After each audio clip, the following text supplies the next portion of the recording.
l'attendiez tous. Il est là. Baïzangour, Shamsudinov. Vétéran de l'UFC. Il a affronté notamment Charles Oliveira, Kevin Lee, etc. In the morning tomorrow night's main event, in this valley catch weight of 81 kilograms, Baïzangour Shamsudinov. Oh, Baki!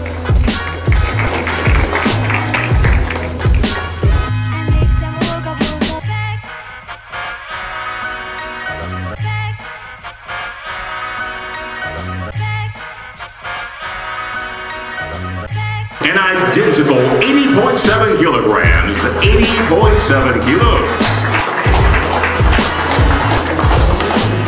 Weight of 81 kilos. Efraín Enzo Mexico Escudero fighting out of the United States by way of Mexico. Taking on Francis Baïzangour Baki Shamsudinov.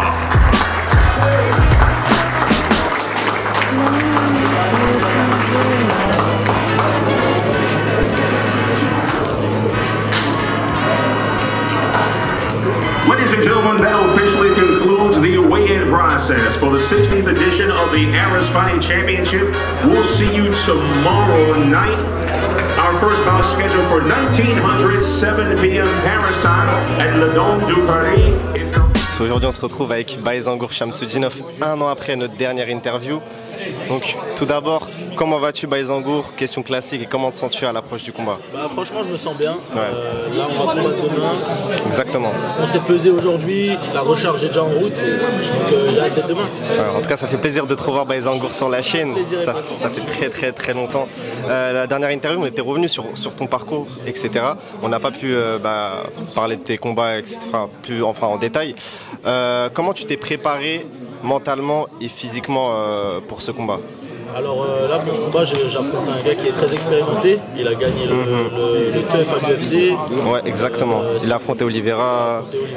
Il a affronté des gros noms. Ouais. Donc c'est un combat qui est pas facile, même s'il y en a beaucoup qui pensent que ça l'est. C'est pas un combat qui sera facile.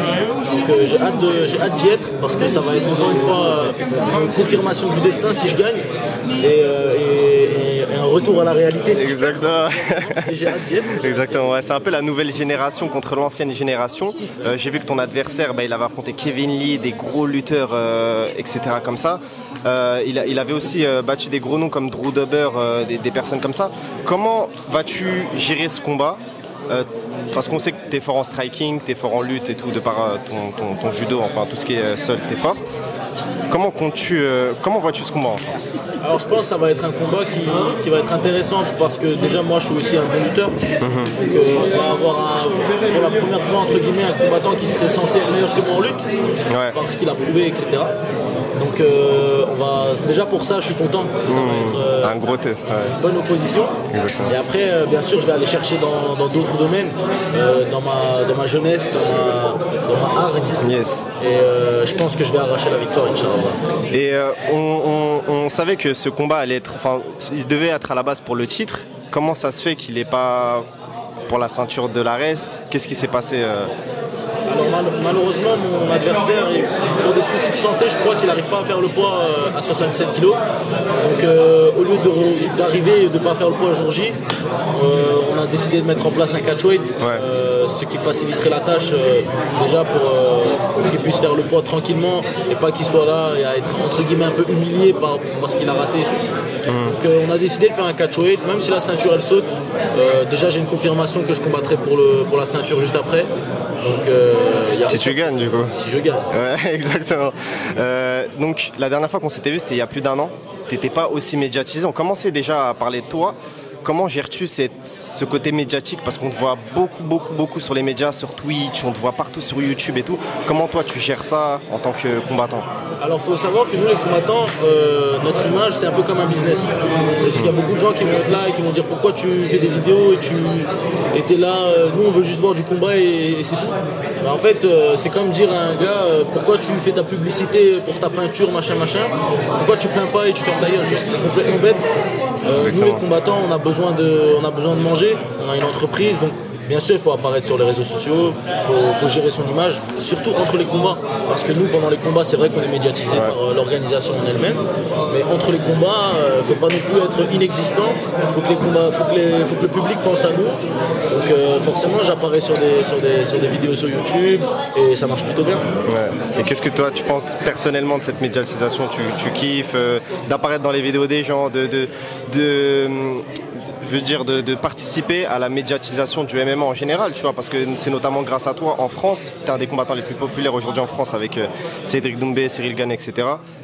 Tu penses que c'est un plus aujourd'hui? Bien sûr, c'est un plus déjà pour le sport. Donc, pour ça, je suis content. Et après, pour ma part, ça ne change pas grand-chose. Juste que j'ai un peu plus de notifications. Je reste focus sur ce que j'ai à faire. Si je commence à croire que je suis quelqu'un, voilà, c'est ça. Il y a des chiffres ici, c'est là où tu peux faire l'erreur du débutant. Je reste stoïque, je reste un éternel débutant dans ma tête. Donc je cherche toujours à progresser, j'ai 21 ans, j'ai le temps. Ça marche. Et qu'est-ce qu'on peut te souhaiter pour la suite, Baye Zangour là? Qu'est-ce que tu rêves là en ce moment? Là, je rêve, Inch'Allah, que je gagne mon combat demain.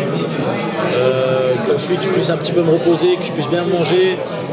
Et qu'ensuite, soit que je prenne la ceinture de l'ARES pour le combat suivant, soit que j'intègre l'UFC, etc. Inch'Allah. En tout cas, on te le souhaite, frérot. Merci beaucoup. Et merci à toi encore pour l'interview et pour le temps que tu nous accordes. Avec plaisir.